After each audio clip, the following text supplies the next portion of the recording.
AI is incredible. It can teach you how to fry an egg and even write a poem, pirate style. Yarr! But it knows nothing about your work.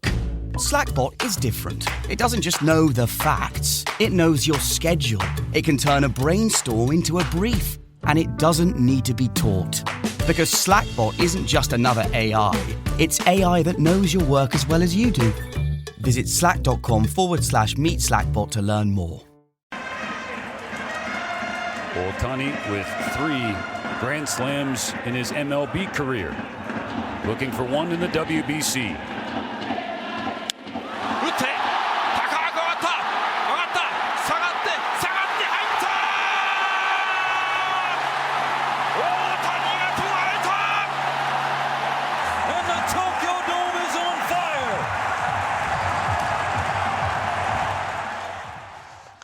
Live from New York. It's a show that has baseball fever. No doubt. Full Yeah, blown. we do. Yeah, I'm really into it all. And congratulations to boat. Mexico. Good win over Great Britain. Jaron Duran. Shout out to Jaron. Danny Parkins in for Nick Wright, who is headed to Tokyo. Says he's going to try to go to the game. Hopefully we get a Zoom call from him, but I don't know if the times will work out. Yeah, it might not. But you know what? In honor of Nick, Oh, thank you, Dust. We were missing Thank you, Brewer. My bad. Thank you, Dust, because Dusty's talking in my ear. Sorry. Today, Jayson Tatum making his debut tonight in Boston against the Mavs. What do we expect tonight and moving forward? Meanwhile, after a convincing win over Brew's Pistons, is Wemby jumping to the top of Brew's MVP ballot? And finally, the debut of Parkins Pie Title Edition. Title Pie featuring Danny Parkins alongside Chris Broussard. I'm Kevin Wildes. Danny, any surprises on your inaugural Title Pie? Yeah, the surprise is that there's no pie. I was told that you vetoed the pie. The pie was just delicious I thought and awkward. we were getting it back. No, it was You just were fighting for small. it I didn't quite know what to do with it, so we You like Mississippi mud? Who doesn't? Apple pie, Dusty. pumpkins. Let's get some Get on pie that. in here. Next week. We don't got limited time. We can talk about the pie after the show. We're starting in Denver. End of the game, Lakers run their offense, Brew, through Marcus Smart. Not a wise idea. Denver ran it through Jokic. That was a better decision. Denver pulls away. Joker triple-double, obviously, 28, 12, 13. Almost did the quadruple-double with 9 turnovers. Yeah, he did. Lakers, as we've mentioned several times, cannot beat good teams.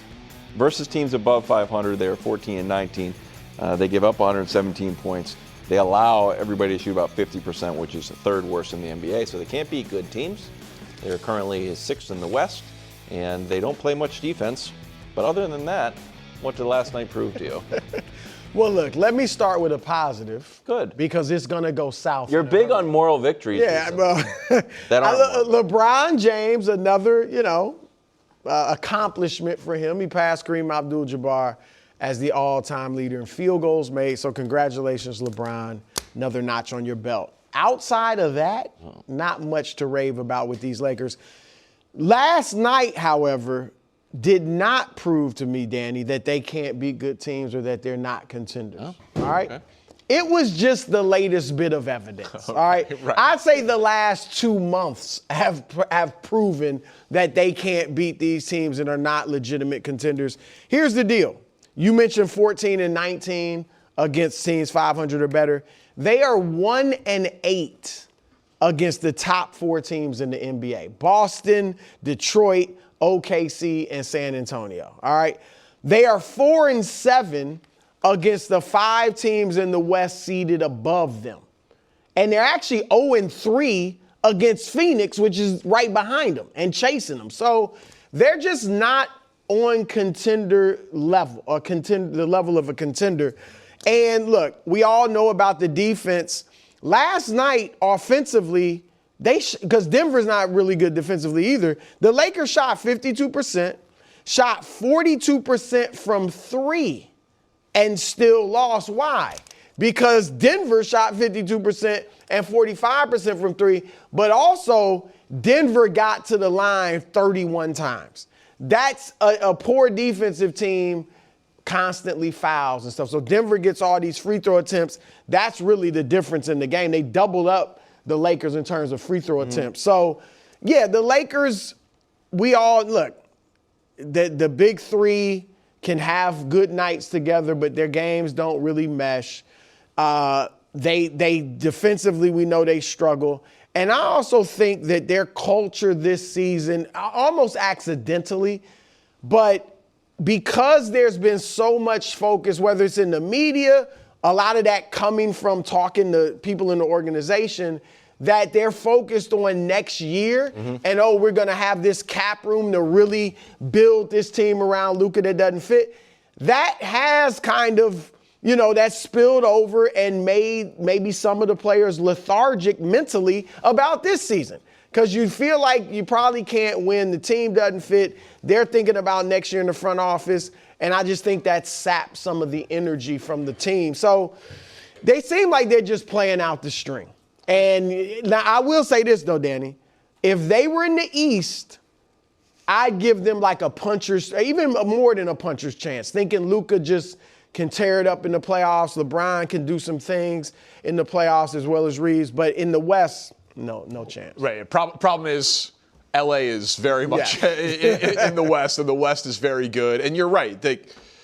There's been no evidence all year that this is an elite team. For stretches of time, often against bad teams, they can look offensively dominant. They have the 7th best offensive rating in the NBA. Like, that's pretty good, but it's not elite, and there are multiple teams in the Western Conference in front of them. And they got the 22nd rated defense.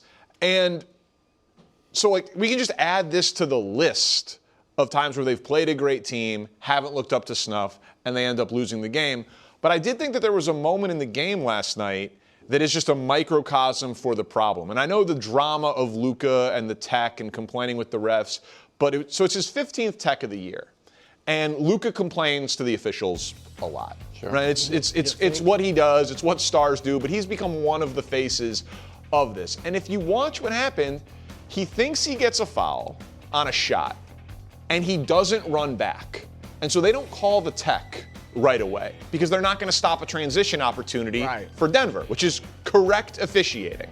So then at the end of that play, Denver gets an open 3, and that's when they call the tech on Luka. Sure. So it's a selfish play twice. Yeah. Because he's complaining and not running back, and it opens up a wide open 3, and then he gets the tech. Brou, you've covered the NBA forever. Teams follow the identity and the work ethic of their best player. And Luka's their best player. So that play was in the second quarter. I want to show you a play in the first quarter. I'm watching this game. You tell me what the defense is. This is just a 3 from Christian Braun. I think we've got the footage that we can show you. Tell me what Luka's doing here on this closeout effort. That's 8 minutes into the game. I don't understand what I'm watching from Luka. I mean, other than I know he's got a high usage rate on offense and he saves his energy on that end of the floor and he's not a great defensive player. I understand that. But 8 minutes into the game against the team that you're fighting for seeding. Well, the altitude. You just have to give better effort than that. And if you don't, I don't care how good you can be offensively on a given night, you're drawing dead against good teams in a 7-game series. You're drawing dead. You look at Steve Nash, Steph Curry, not great defenders, but they put forth the effort. Yeah. They are in the right places. They communicated. They talk. Like, that's what they need to see. And look, this is on Luka. And I would imagine it's happening behind the scenes, but I hope J.J. Redick and LeBron James are talking to him like behind the scenes, just like about what it takes to win. Because like he's a great player, but his complaining is beyond, all the players complain. None of them ever think they made a foul. He's way beyond anyone. The only one you can compare him to is Draymond. And Draymond's not a player on his level. Draymond's not the best player on his team. All right, so Draymond's is almost it's not always strategic. His is smarter but there's than elements Luka's. of strategy when he does it. He's smarter about it than Luka. That's a role on a team. Luka he's a brilliant offensive player, and he's a brilliant playoff performer. And I get that he's not going to be a max effort defensive guy all the time because of what he does on offense. But that stuff can't happen. Quickly, just on the other side of the ball, Aaron Gordon went through his warm-ups, like normal warm-ups. He might go tonight against the Knicks. did this game make you think, oh, Nuggets with Aaron Gordon, I'm moving them up the Well, look, I've never ladder. they've struggled. They're 7-8 after last night since Jokic got back from injury, so they haven't looked great. But I've never written them off just because of Jokic and knowing Gordon getting back. And Gordon has he's been a good player. He's improved. Earlier. Yeah. His three-point shooting has really improved. That 50 piece. Yeah, he's become a really good player, and he's only their third guy. And so when they get him back, then Peyton Watson, hopefully, yeah, I think they're going to be right there, with Minnesota and OKC and San Antonio. As to me, those are the four that could come out of the West. Well, they get the benefit of the doubt from me because of what they did to Oklahoma City in the playoffs last year. Yeah. And when I say the Lakers are the 7th offensive team, they're the best. Yep. Denver is the best offense. So that gives you a lot of benefit of the doubt for me. All right, Denver hosts the Knicks, as I mentioned. Lakers get to host the Pacers. That's just exactly what they want. All right, Tatum making his return tonight in Boston against the Mavs. What do we expect next on First Things First and Sirius Radio? Experience a membership that backs what you're building with American Express Business Platinum. Get 2 times membership rewards points per dollar on eligible purchases in key business categories, as well as on each eligible purchase of $5,000 or more, on up to $2 million in eligible purchases per calendar year. American Express Business Platinum. There's nothing like it. Terms apply. Learn more at americanexpress.com/business-platinum. Now we're going to go out there and we're going to grind for each other. We're a team at the end of the day. Let's battle. Let's win this game.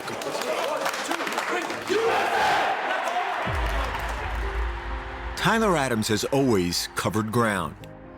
Raised in Wappingers Falls, New York by a single mom who made a 150-mile round-trip commute daily so he could train with the New York Red Bulls Academy, he made his pro debut at 16. 4 years later, he was in the Bundesliga in Germany. And then, playing in the Premier League. Tyler Adams, always composed. The guy's a natural-born leader.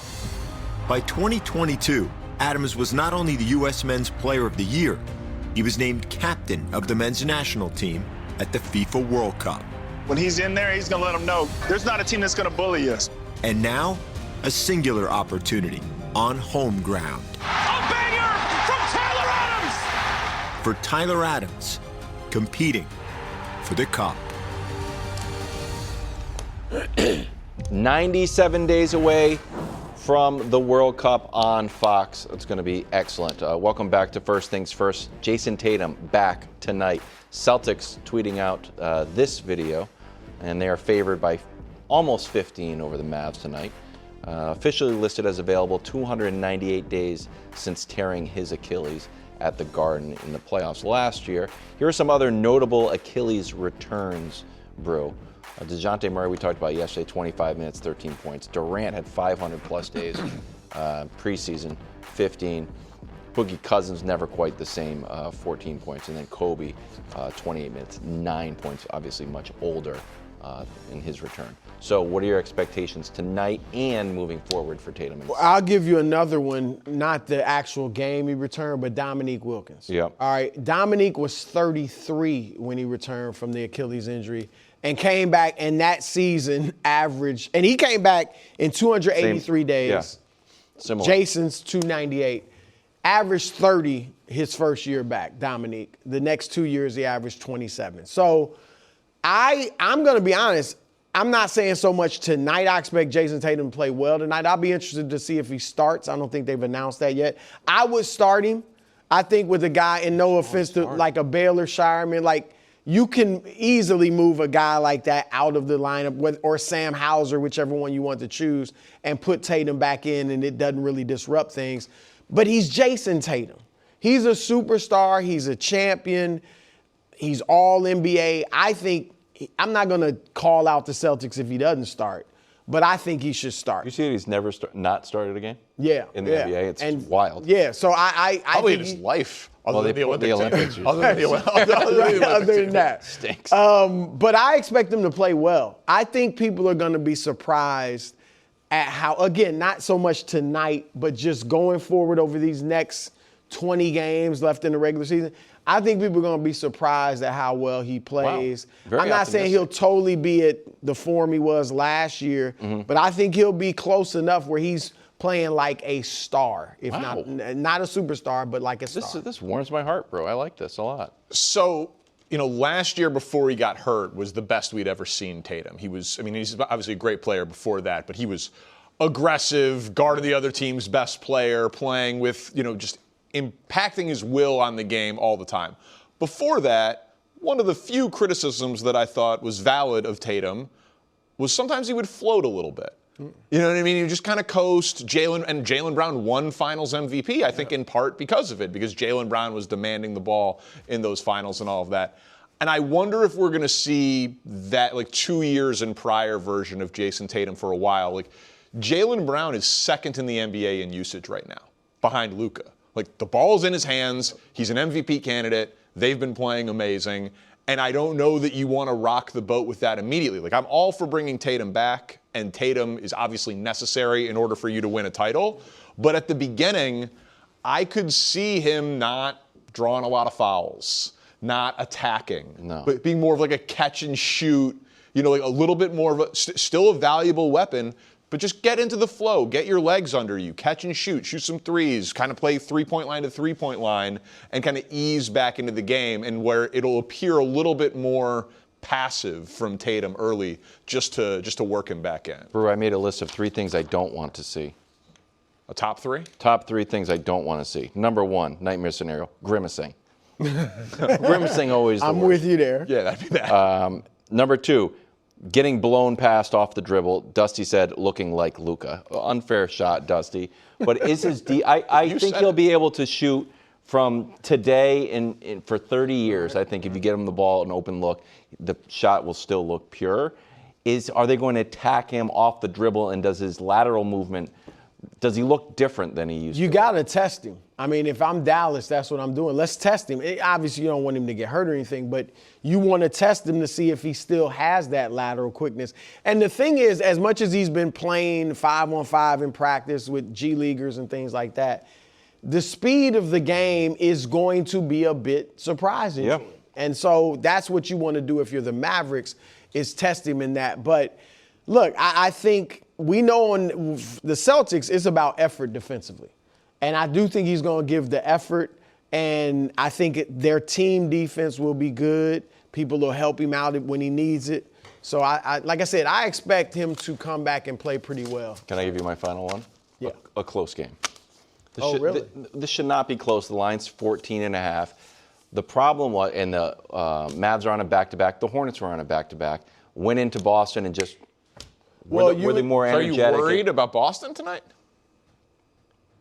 I do not think it's going to be the Boston Tatum party like everyone else does. I think the Mavs are like, oh, we're the team you guys want to come back against. We're sort of the Patsies beat up on the Mavs. I also think, if we're talking about superstars rising to the moment, Cooper Flagg is from Maine. He's a Celtics fan. He's like, this is the only arena I went to as a kid. I could see Cooper Flagg stealing Tatum's headlines if he goes crazy. There's all this talk of why wouldn't I want to play for my team? And were the Celtics going to trade up, or are we waiting out the contract for him? That'd be fun. Well, I would think. Very interesting. Here's the thing.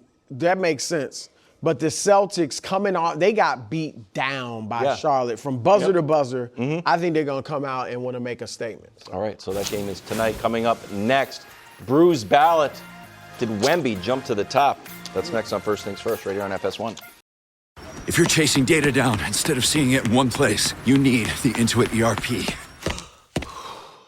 Intuit Enterprise Suite. All your data in one place with built-in AI for real-time insights. Learn more at intuit.com/ERP. SGA already has one MVP. Is there a chance he can button up a second MVP campaign? Let's find out now on Brou's Ballot. Dun, dun, dun, dun. All right, here we go. At number 5, same as last week, Jaylen Brown. Oh, I'm surprised. You thought he'd dip? I thought he'd move up. Really? Yeah. They're 6-1 without him. Just make a note of that. And I think actually Anthony Edwards is starting to chase. Excellent. But as long as Boston has the better record, I'll keep Jaylen up there. And maybe even if Minnesota catches them, but number 2 seed in the East, giving Jalen a lot of credit. At number 4, Cade Cunningham. Yeah. Same as last week. Now, Cade had a rough week. You know, he shot 33%, averaged 18 points a game in his last 2 games, losses to Cleveland and San Antonio. But he has, like, almost every other superstar in the league of the top teams has someone to alleviate some of the offensive pressure. Jokic has Jamal Murray. You know, Donovan Mitchell has James Harden. Isaiah Stewart was out there. Yeah, I mean, he's got Stewart. Duran obviously is a big scorer, but they get their stuff either off the glass or off Cade creating it for him. So a lot of pressure on him. I'm not going to penalize him. He's at number 4. Number 3, Wemby. All right, again, this so far, same as last week. Wemby could get it.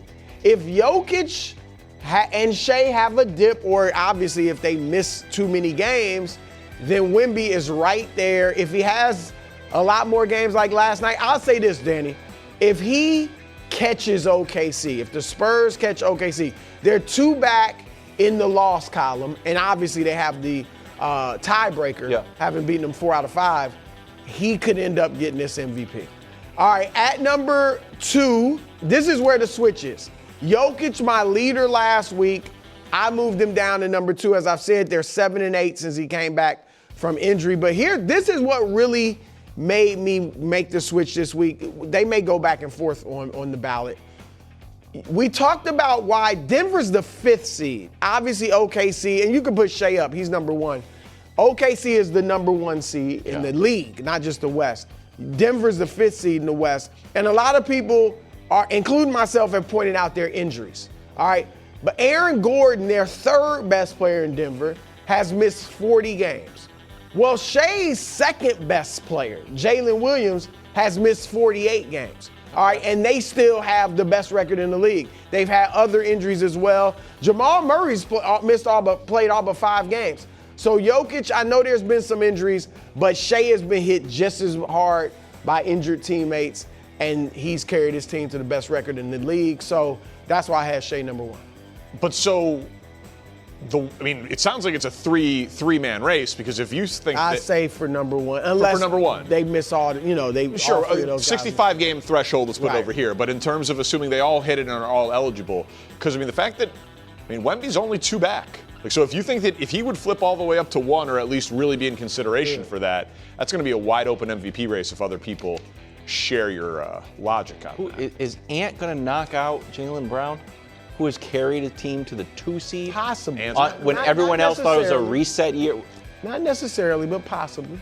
Just saying possibly. The Celtics could have easily been Pacers North, and nobody would have complained. Nobody would have complained, but he's like, you know what? Actually, we're going to be the 2 seed. Jalen is playing He's been great. Right? He's their own, and I know there's now starting to be some talk about, they're winning without him. They're 6-1. They're winning. I think they're, plus minus is superb when he's not on the floor and things like that. But he is their only guy averaging more than 18 points a game or more. Yeah. All right, so he clearly, make no mistake about it, he's carrying the team. He's averaging career highs in points, rebounds, and assists. So I'm not taking anything away from him, but I think more is on Cade as far as carrying that team, just because he has to create all the offense. The system doesn't create it for him like there's some of that going on in Boston. The truth hurts. I don't know. Where you think Jalen should be? I think he's got an argument for 1. Now that I think about it, now that I'm sitting on my your argument is they could have been terrible. Yeah, they should be terrible. Should they? That is valuable. Yes, you were just telling me the other day how good Dame Lillard Baylor popped his Achilles, is. so the Bucks are terrible. How good Sam Hauser is. That's what you were telling me He's good because he's playing with Jalen, giving him confidence. Live from New York, first things first, overtime today. Should the Cowboys go and get Maxx Crosby and the team we found out about today that is interested in Maxx? Very, very interesting. Got me excited. I don't know. Meanwhile, title pie with Danny Parkins. We do not have a pie, but we do have a great segment for you. And finally, Jayson Tatum. making his return tonight in Boston against the Mavs. What are we expecting from Tatum? And can they make a run to the finals all of a sudden? Holy cow. Alongside Danny Parkins of Kevin Wildes, Nick Wright is out in Tokyo, going to go to the World Baseball Classic, Brew. I kind of like that. Now, we were on vacation 2 weeks ago. That's what's the confusing part, right? Because remember, you had to do all the shows. I remember doing your show and my show. Yep. And then I remember because we were on vacation. Because you were on vacation. And now you're back. And then I took a week of vacation. And now he got a double vacation. I know he's trying to talk. No, you were on vacation. Yes, it's a you double. got a double. Be on next week too. You are? No, Nick. He will. For what? Japan. You'll go to Japan for the weekend. Oh, for the next. I thought I was already on. I was already on. I moved forward. It's Friday next week too. Raiders moved on from Geno today. I think he should go to the Jets, but we'll save that conversation. Are you serious? Yeah, of course. I think it'd be great. No way. All right. Are they ready to make a move on Maxx Crosby too? Diana Rossini reporting that the Cowboys, and get ready, Brew, the Ravens are the teams to watch. We're going to start with Danny here because I think he's going to save some time for you to talk 10 minutes about your Ravens defenses in their DNA. What team is a better fit? I will cede my time for Brou to have the Ravens part of this. It can't be the Cowboys. Why?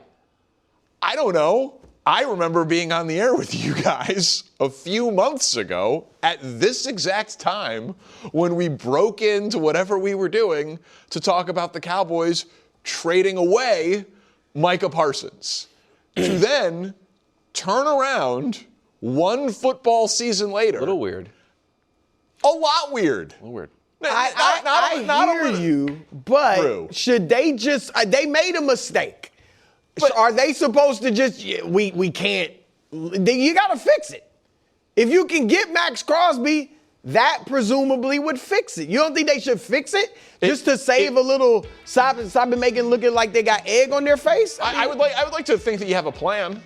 And that you they clearly don't. Okay, or didn't have a plan. I come from the belief of you should have an organizational plan. And if you have a 25-year-old edge rusher who you trade away for a bunch of draft picks, it doesn't strike me as terribly logical to one season later take a bunch of draft picks and trade them for a 29-year-old edge rusher who is injured and worse than Micah Parsons, as great as Maxx Crosby is. That being said, and I know it's we'll stick with Dallas. Dallas made a mistake. The Mavericks, trading away Luka. Yeah. And then a new regime got in there and they said, got lucky, though. Well, no, it's outside of Cooper Flag, but then they were trying to make amends for the bad trade. But they also had new management. So what's the, I mean, Dallas Brian Schottenheimer? I'm saying if Dallas had new management and you eliminate the egg on your face component to it, do you think this is the right move for Dallas? Listen, Maxx Crosby makes every team in the NFL better. And if the acquisition cost for him is reasonable, literally every team in the NFL should consider it. He's a top 10 edge rusher at 29 who is a great character guy who gives perfect effort on every play. Doesn't ever come off. He's not like a specialist, he plays all three downs. Right. He is what you would want. He is what Dallas needs, but he is also what Chicago needs and what Baltimore needs and what Washington needs. He's what a lot of team needs. Dallas has the 12th and 20th pick in the draft and then a lot of cap space.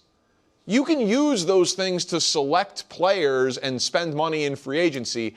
I don't think you need to go all in for a player like Maxx Crosby when you just had that guy there already. It makes sense. It seems it would be very reckless, and maybe I should be able to all right, it's a sunk cost. You made a mistake with Micah. Right. I can't.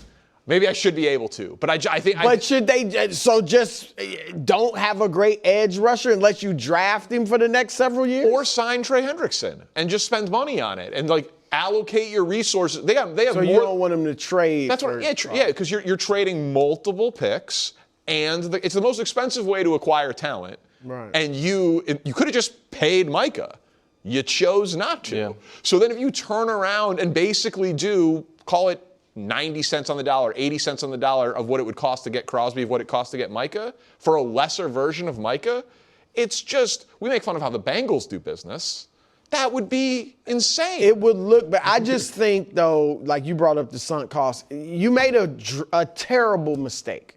But you can't keep punishing yourself and your fan base over the next 5 years because you don't want to admit publicly you made this mistake. And Trey, look, I think Trey is going to go somewhere and play well, but I don't think he's in the Maxx Crosby class. I know he's got all the sacks over the last few years. Last year he was a bit down. Maybe that was just he missed training camp and all that, but I don't think he's Maxx Crosby. So, but he's how much worse is he? And you don't have to give up a first and a second no, that player. Part like you also, right. So the difference between Trey Hendrickson and Maxx Crosby hopefully is made up for with the draft picks. With what you trade for Maxx Crosby, you're Dallas. You're giving up the 20th pick in the draft, right? At a minimum. Hopefully you hit on the 20th pick in the draft. Dallas has been good at drafting. That player makes an impact. It's not an efficient way to go get talent, and I couldn't sign off on it for that team in particular. Well, it doesn't matter because he should go to the Ravens. There we go. I'm looking at it from Maxx Crosby's perspective. Let's say these two teams, you mentioned a few others, but they won. If I'm Maxx Crosby, I'm like, he's a Raven.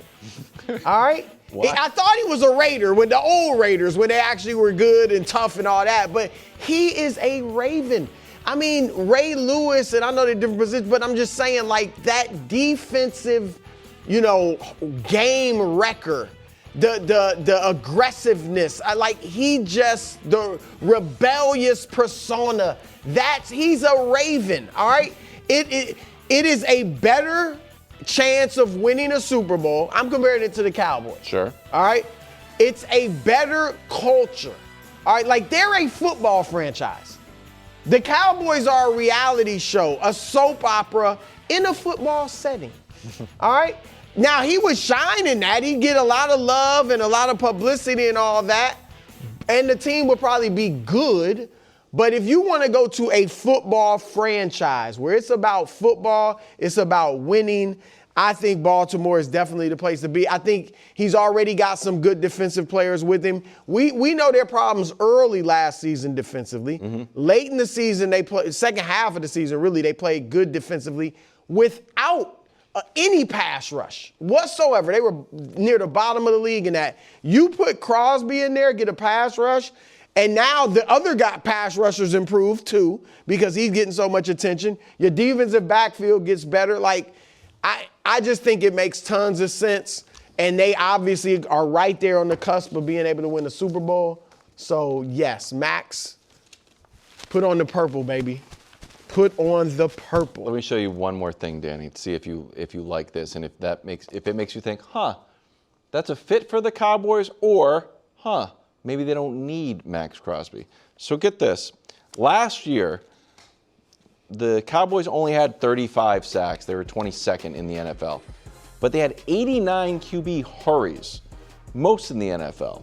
They had pressure rate was high too. Yeah. So they actually don't tackle the quarterback, tackles for loss, but there is an amount of. They disrupt the quarterback. They disrupt the quarterback. You could see it in the way their defense played. That the quarterbacks were really frazzled when they played the Cowboys. That's the weird part. Maybe he needs a good sack. I think personality-wise, I love him in Dallas. If Jerry says he's going to break the bank and do something drastic, so you like him in Dallas better than Baltimore? Well, you know what? I just want Dallas to be.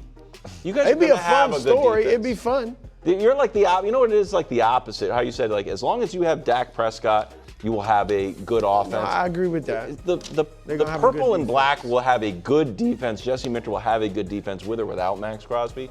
So I would like to see Dallas. You know what else I'll say about Crosby in Baltimore? Yeah. I'm not totally convinced, as much as I love the Ravens, that they're over the Chiefs thing. Chiefs clearly have been in their head. This is a great take. They aren't in his head. It's a great take. Even though he doesn't beat them. I was going to say, the Raiders. not in his head, he doesn't beat them. But he is not intimidated by the Chiefs. You know what I mean? Sure. Yep. And if he goes to play Kansas City with a team like Baltimore that obviously is a good team, I think he can help that locker room. If there's any remnant of, the Chiefs' mystique in there, I think he can help eliminate it. I guess I'm just a little surprised, if you were going to make a huge swing, one big move for Baltimore in the S-Bob culture, offense or defense, yeah.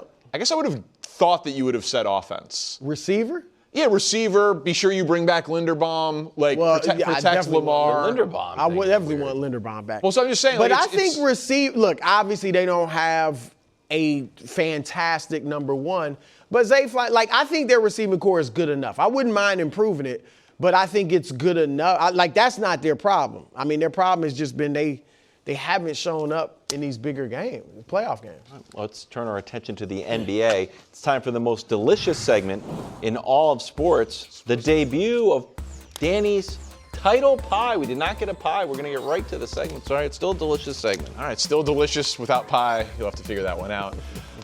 This first slice of pie, it might be too big. Coming in at 1%, the Los Angeles Lakers. So why? Because Luka, LeBron, and Reeves have not played that much together this year. And when they have post All-Star break, at times it has looked impressive. At times. No, again, it's 1%. It's the smallest. It's the smallest slice of the pie. It's probably the last week and maybe the only week that I get a chance to do it. Okay. But I'm not going to eliminate them. But this is as close to elimination as I can possibly have. So That's a bigger slice than Nick gave him, by the way. Right. I went back and looked at it. He had him at 0.5% with the Clippers. Spoiler alert: fewer slices on my pie than Nick's pie. Coming in at 2%, the Houston Rockets. They're a little too similar to last year's team. I would have expected them to look different in terms of how they look on the offensive side. They're still the best rebounding team in the sport by far. They're the third best defensive team in the sport by far. Şengün is great. KD can get you a bucket. But it's just, in the West, their ceiling does not seem to be as high as the other teams around them. It's one game, but they lost last night, a game that they shouldn't have lost to Warriors without Steph. Yeah, it's just I agree with you, Danny, on them. They're just not as impressive as you expected. Right. So, but it feels like there's another level they should be able to get to offensively that they just haven't cracked that piece of it yet. So I want to give them the possibility in the next 20 games that it can get there, but it hasn't happened in the first 75% of the season. I said the Lakers one was too high. In a week, this one might feel too low. 3% for the Minnesota Timberwolves. The vibes are incredible. There was just a great article on The Athletic that came out about how Anthony Edwards is loving the MVP chants and the camaraderie in the locker room and everything that's going on with this team and how they've come together. Back-to-back Western Conference Finals appearances, 18 playoff wins over the last 2 seasons. They play their best ball in the postseason. The teams that I just have as good but not upper echelon, I have to downgrade a little bit on the pie because of the path that they would have to go through in the West. If Minnesota was in the East, they'd be the favorite. Yes. So I really like Minnesota, but I just think that the path that they likely will have to go through for seeding is they could be in the 4-5 matchup against Denver in round 1 to have to play Oklahoma City in round 2. It's just very, very difficult right there. First Eastern Conference team on title pie is the Detroit Pistons. I love Cade Cunningham. I love where he is on Bru's ballot. I think they are the try-hard Pistons. They play really hard. They played hard in the All-Star game. But we see a team every year that's young, that plays the regular season with a playoff level of intensity. And then when the playoffs start and everybody else plays with a playoff intensity, there's not another gear for them to get to. And it kind of levels the playing field. So they have got the most wins in the Eastern Conference, but I don't think they're actually the best team in the Eastern Conference. I think Cade, he's amazing. He's could be first team All-NBA, probably will be, but he needs a running mate. His percentage of offense generated of points and assists, it's just too high. It's just too much for one guy to carry the load for a team to actually win 4 playoff rounds. 6% for the New York Knicks. And this is higher than I would have expected. And their defense has been really good for a reasonable period of time. And Karl Anthony Towns, I promise I'm watching the games, you are playing hard. I genuinely respect how hard he is playing right now on the defensive end of the court. Maybe this is scar tissue. I need to see it in the postseason to believe that this team can actually be an even above average defensive team with Brunson and Cat playing as many minutes as they do. Because in the playoffs, that just has not been the case. In the regular season, for a stretch, it has been. I have serious questions about their ability to do that in the playoffs. They're also 4-5 this year against the Pistons, Cavs, and Celtics. On behalf of Ramsey? Yeah. They didn't get eliminated in the first round last year. Yeah. Like, what do you need to see? I mean, but they fired a coach after making the Eastern Conference Finals. I'm trying to hold them to the standard of the only successful season for the Knicks this year is making it to the finals. It's the only way this season was a success, when you make it to the Eastern Conference Finals and fire Tibbs. No, that's true. So if they make it, they should win a first-round playoff series. Yeah, but but I mean, lucky bounces. Ball went 20 feet in the air and went through the hoop. No, that was a hell of a shot. Thibodeau's fault. It was not Thibodeau's fault. It was not. Next team, also in the Eastern Conference, the Boston Celtics, coming in at 7%. You've reached the finals, at least the Eastern Conference Finals, 6 of the last 9 seasons. Jaylen Brown, top 5 MVP guy, second in the league in usage. Their defense is 6th best in the NBA right now. I do wonder what hit that takes, if any, with Tatum coming back. Tatum has led them in shot at field goal attempts the last 6 years. I wonder what happens there with Brown coming back. They'll probably figure it out. You have to bring Tatum back. He obviously represents the highest possible ceiling. But until I see this team this year, I do have one Eastern Conference team in front of them, and that is my Cleveland Cavaliers. And they're all really bunched up. Detroit, the Knicks, Boston, and Cleveland. They all have flaws. James Harden and Donovan Mitchell have only played 127 minutes on the court together in the 12 games since the trade. It's because there's the hamstring for Donovan, there was the thumb for Harden, but they were the best offensive team in the East before they got Harden. Now you add that in. I think Jared Allen and Harden have looked really good together, the number of double-doubles he's had since Harden's been there. Mobley and Harden give them the interior defensively. I love the Keon Ellis addition for them. I do think we are going to see a very high ceiling from them when they get healthy, which they should be come playoff time. Coming in number 9, or not number 9, that's not how this works, we're not ranking things, but at 9%, the San Antonio Spurs. They beat the great teams, and they have an alien for a best player. So, I know Nick likes to reference Bill Walton. We have to go that far back for a team for their first playoff appearance in order to go, it's a good historical comp because Jordan had to crawl, walk, run. LeBron had to crawl, walk, run. But maybe the rules don't apply to a team when you're 7'6" and you shoot threes and you're the best defensive player in the sport by far.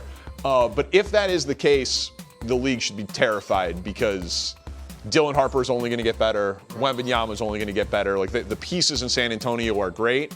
To me, this is a how good can they be so soon? But they got a legit shot because of how well they play against the best teams. I know the record is not as impressive recently, but at 10%, the Denver Nuggets. If you're the best offensive team in the sport, offensive efficiency, three-point percentage, points per game, and you have the best player in the sport, and you took the champs to a 7-game series last year, I'm willing to forgive a lot in the regular season. Because they've got the heart of a champion.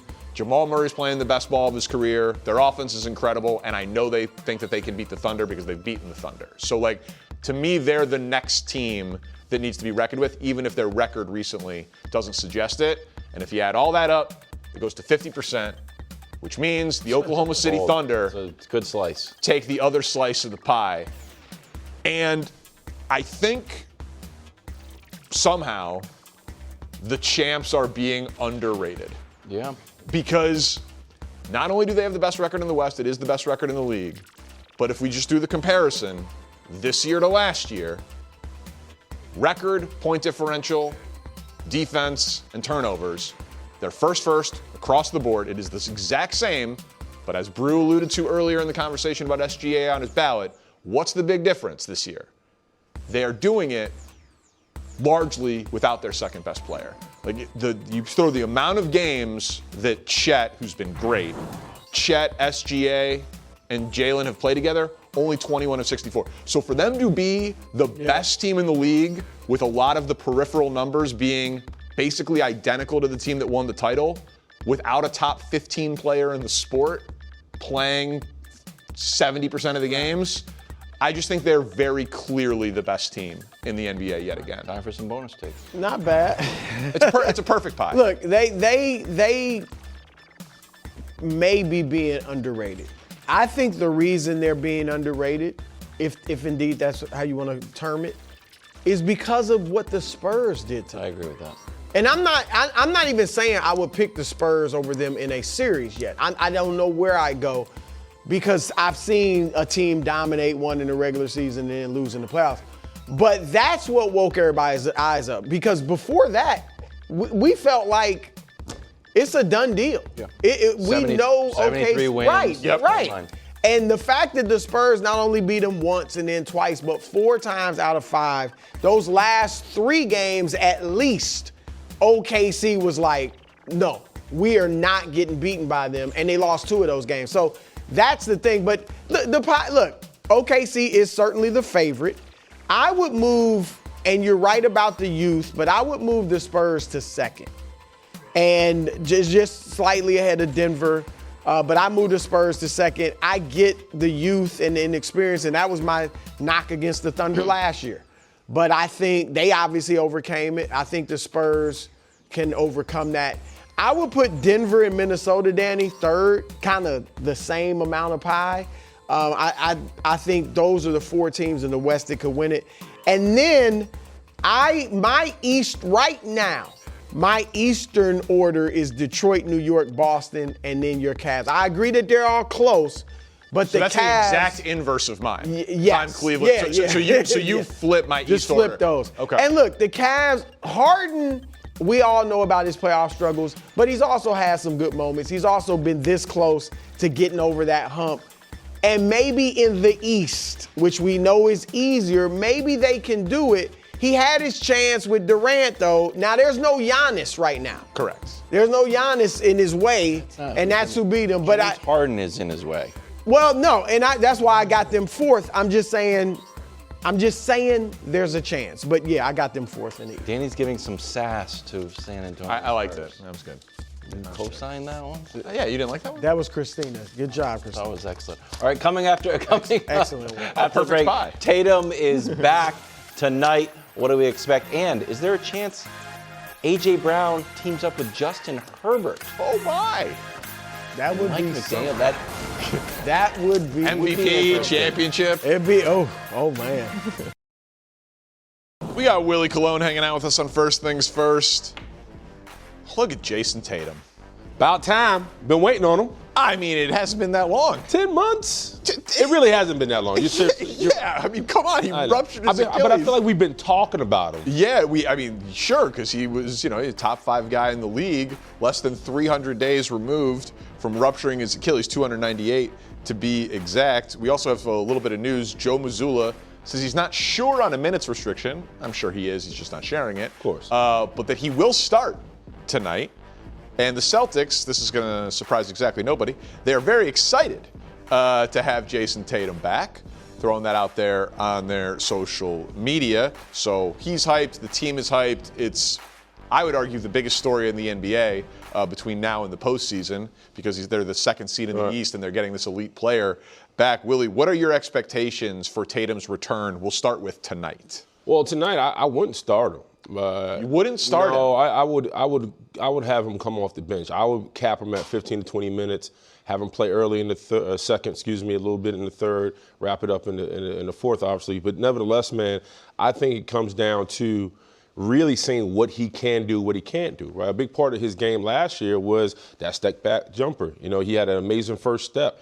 Is that still there? And then if he's a defensive liability, that's going to be a question. So, and then let's keep it a buck.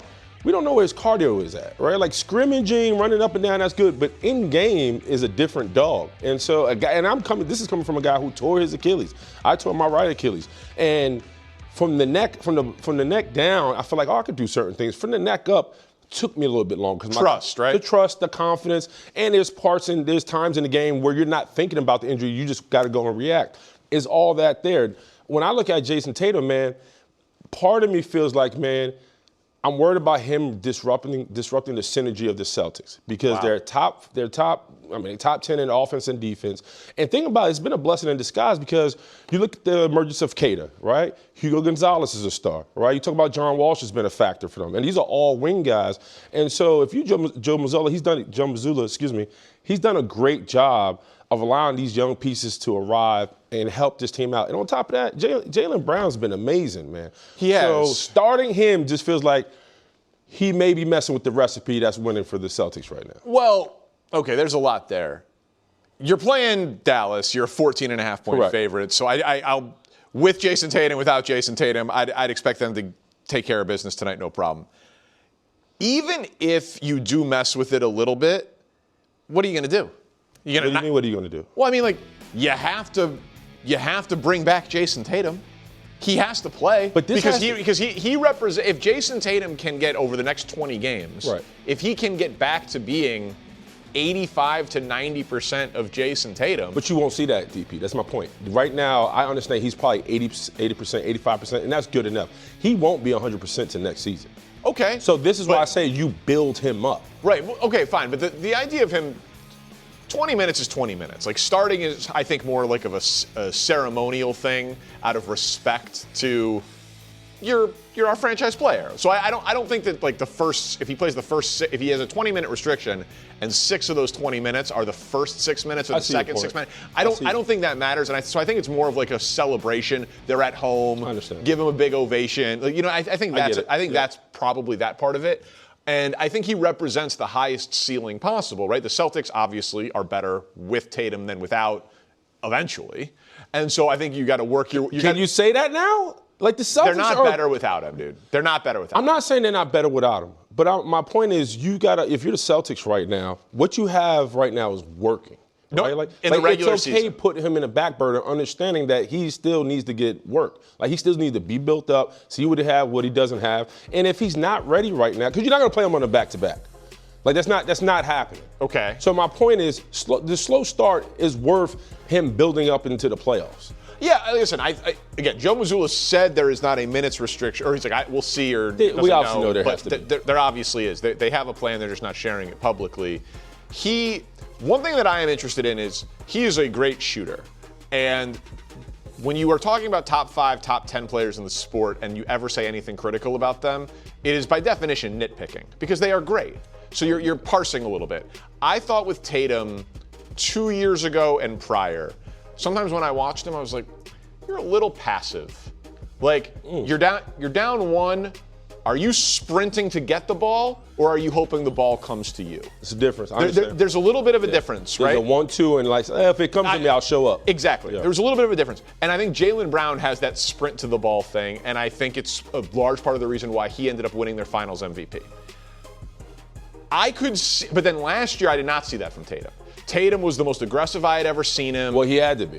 Because Jaylen Brown didn't play as strong as he did the prior year. And I thought Tatum was brilliant last year, and there would be no nits to pick in his game. I do wonder if, because of how great Jaylen Brown has been, because he's coming back from the Achilles, because you have to rebuild that trust, because there's a minutes restriction, I do wonder if the early returns on Jayson Tatum are a little bit more like what I was saying 2 years and prior on him, where he's just a little bit more of a catch-and-shoot guy. Not getting fouled very much. Hanging out 3-point line to 3-point line, where he can still be effective. And he's still a good player, and he's still worth having out there. But I am going to be very interested in how much of that Jayson Tatum we see. And you won't see it. But I think that over the next 20 games, though, how much are we going to see it? Right, but that goes back to my percentage, right? Like, this is why, like, if you got an 80%, you got to see, all right, out of that 80%, what's the lacking? Because there's parts of his game, especially a guy who watched it because he destroyed my Knicks and he's always hell for my Knicks. Like, when he's on a wing and he's ISO, he's hell against OG, who's one of our best defenders, against Mikal, like, because he can pull up and shoot it, or he can drive with his amazing first step, or flat out he can say, you know what, I'm going to take over this court because he has the ability to. All those little aspects of him, they need to see before you get into the playoffs. So that's why if you feel like you want that guy back, slow is you got to slow this thing up a little bit, because I think emotions play a part. Sure, listen, they're excited to get him back, and there will be a minutes restriction, and these games are not as significant as the games that come. Well, the schedule gets a little harder after Dallas. They got some competition ahead of them. You know, I know, but like for Boston, I'd rather, if I'm a Celtics fan, I'd rather lose a couple of games and work Tatum back in so that he can be whatever the most effective he can be in the playoffs. It's the biggest story in basketball between now and the postseason. This was a fun report, though, as we go to football. Let's go to Philly, where, shockingly, Willie, we found a way to get A.J. Brown in the show. Well, listen, if top NFL reporters are going to keep putting out potential suitors and teams that are interested, this one caught me by surprise. A friend of the show, Diana Rossini, she writes, the Eagles are holding firm on their steep asking price for A.J. Brown. While the New England Patriots have poked around on it, the Los Angeles Chargers are another team keeping tabs on the situation. All right, well, so that's an easy hypothetical. Which would be the better fit for A.J. Brown, Patriots or Chargers? I mean, you know the answer to this. Go ahead. And I want you to jump out there. I actually, when this broke, I thought you'd be running through the hallways for your man Justin Herbert. I mean, look, I thought this would be outside of your Bears. I thought you would be out here waving your tie. I mean, it's a Charger yellow tie, but I'm kind of floored by it. Why? A.J. Brown would make every team better. So like that caveat out of the way. But the Chargers were one of two teams, it was them and the Bears actually, my two squads, that had two guys, or that had three players with 600 or more yards at receiver. Yeah. 4 players overall when you factored in running backs and tight ends. I didn't look at it and say, like, true number one is what Justin Herbert needed. How could you not? They don't have a vertical threat. Lad McConkey is the only guy in the slot that 8. Listen, he would make them much better. I guess my point is, when I watch the Chargers, issues 1, 2, and 3 were protecting Justin Herbert. 100%. And so if they're going to make a huge move, and I know they just signed the center from Washington, correct, which is a good upgrade, but like if they're going to make a huge move, I would be a little surprised if it was for a true number one. Whereas the Patriots, I'm just trying to be fair on this. I would prefer him in LA because I want everything to work out for Justin Herbert. But the Patriots just lost Stephon Diggs. Okay. They have a bigger need for a top pass catcher than the Chargers do. To me, they both have the same need. The offensive line for the Patriots weren't good. There's issues there, especially about Will Campbell, left side, right? And you also got to understand, just to back it up, if you're the LA Chargers, this makes total sense. Why? Because you're getting a true number one receiver who's a legit vertical threat. On top of that, you know what you need on the offensive line. You got yourself a center. You have to imagine both tackles won't deal with the injury bug they dealt with last year. That's when they're going to have help. And understand this, they only have 5 draft picks this year. Yeah. And so with those 5 draft picks, you have to feel like they're going to address the offensive line and the defensive line. Well, they're going to have fewer than 5 draft picks if they're trading for A.J. Brown. You would think. you got to give up something. Yeah, but I think it's more money. I think they have like $100 million or something like that. Well, no, I know, but you're going to have to give your first-round pick for A.J. Brown. You're going to have to give things up in order to get him. He's not a free agent. You're going to be getting him in a trade. If he is actually available. I think he's worth the first-round pick. I think he gives Justin Herbert somebody, a grown man at the position that he could depend on. For me, I think it's a no-brainer. You have A.J. Brown with Mike McDaniel, right? We all gloat at how great of an OC he is. How great of a play caller. Listen, I will play the hypothetical game with you. If the Chargers this offseason get to say that they upgraded either through addition or hiring or guys just returning from injury, had left tackle, right tackle, center, play caller, and number one receiver. It's a win. I mean, yeah, it's a win. Yeah, of course it's a win. They had a guy who got an MVP vote last year. Controversially, it wasn't me. Would have done that. and won 11 games, and their defense was, overachieved. They've got free agents on their defense at edge rusher. Yeah. They have serious interior offensive line issues. They have offensive line depth issues. They have explosiveness at running back issue. While A.J. Brown would be great for them, because you're right, it's a true Quentin Johnson has not lived up to the hype. He's shown flashes. Lad McConkey was better 2 years ago than last year, which was weird. I would expect him to really benefit. But I think I was the product of Justin Herbert running for his life every Sunday. Right, and I would think Lad McConkey would benefit tremendously from having Mike McDaniel there and more protection. So do not get it twisted. A.J. Brown would be great on the Chargers, and Justin Herbert would get him the ball 100. He would have 150 targets, right? Frankly, in either of these. And the narrative changes now, right? It's no longer about A.J. Brown getting the ball. He's going to get the ball. Now he has to deliver because he has an elite quarterback in Justin Herbert. Yeah, yes, but I would say that.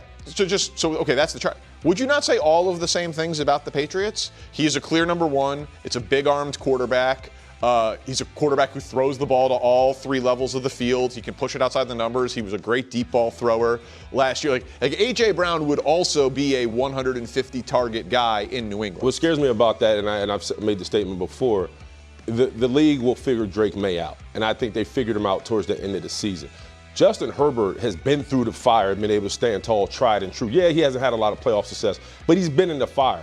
Drake May next year will see what the fire looks like and can he handle it, because the NFL is now no longer just like, oh, some little cute story out there in New England. People are going to look at him as a guy, so he has to deliver. So if his numbers don't respond like you expect them to respond, if you're A.J. Brown, if you was to choose the two quarterbacks, I'm going with Herbert because he's tough, he's physical, has the talent, and by the way, you look around, you have pieces developing with an OC who you know is going to target you. I'm putting on shades. I'm heading west if I'm A.J. Brown. Yeah, if that's a possibility. Yeah, but he won't have a say in it again because it's a trade. He's not afraid. I will say this though, it's A.J. Brown is a fun hypothetical.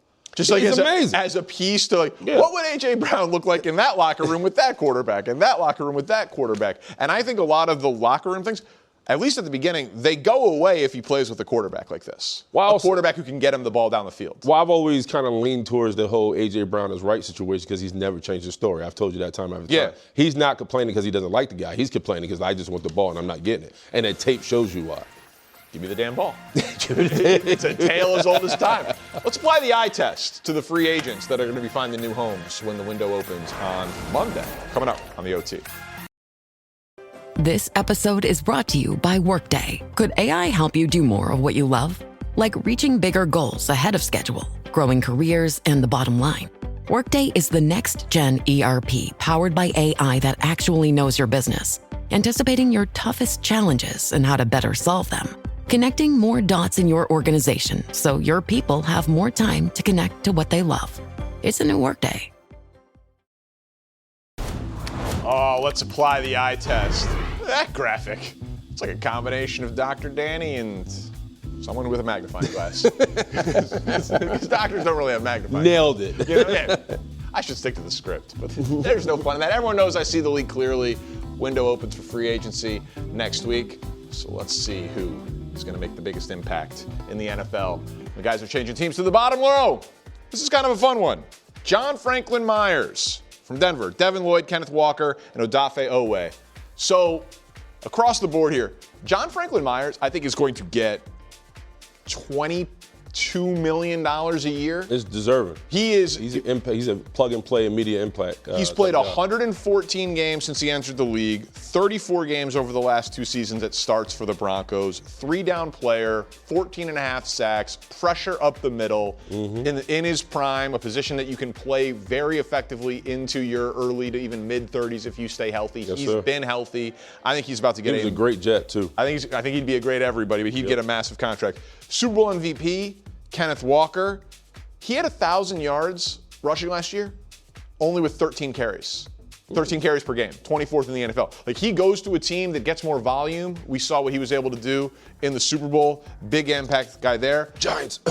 Oweh had 3 sacks and 2 forced fumbles in the playoff game. Yeah, he was sneaky good at the play. For the Chargers. Well, what was crazy about him was, it's like, man, you got all the traits in Baltimore, and then you get traded to the Chargers, and then you ball out. I wonder if he goes back to Baltimore now that Minter's there. I don't know, maybe just a soft prediction. They need edge help. To the next line here.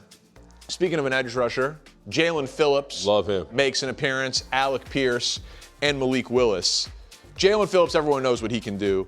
Alec Pierce, if he becomes a number one, which he will when he gets paid this offseason, 21 yards per catch, most in the NFL, by over 4 yards per catch. Like, he is a real deep threat.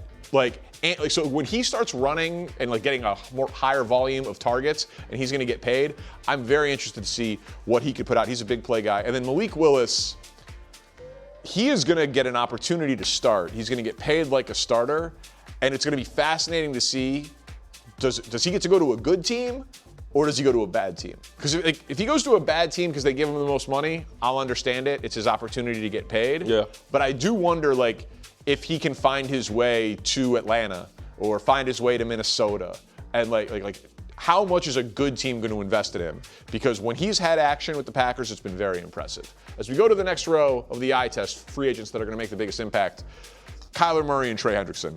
I think Kyler Murray's going to be a Viking. I just think it makes way too much. You've been pounding that drum. Like, I'm not the only one. I just think if they're moving on from J.J. McCarthy and this guy is there and he is more physically talented than Sam Darnold or Kirk Cousins, and it's the McVay system with Jefferson, with Brian Flores back to run that defense, like I think it makes too much sense for them not to do it, given that they don't have to pay him anything. Like Arizona's footing the whole bill. So if in that situation, I think he's going to make a massive impact. And Hendrickson, he didn't have his best year. But he's tough. He had 4 sacks in 7 games last year, 35 sacks combined the 2 years before that. And he gets to finally be a mercenary. Yeah. He can keep signing 1-year deals if he wants to. Just go to the best team, be a pass rush specialist, get paid. He'll probably try to sign a multi-year deal, but I really want to see him on a great team. And then, Willie, I think you'll respect this because I'm going interior offensive lineman, the center, Tyler Linderbaum. Baltimore wants him back.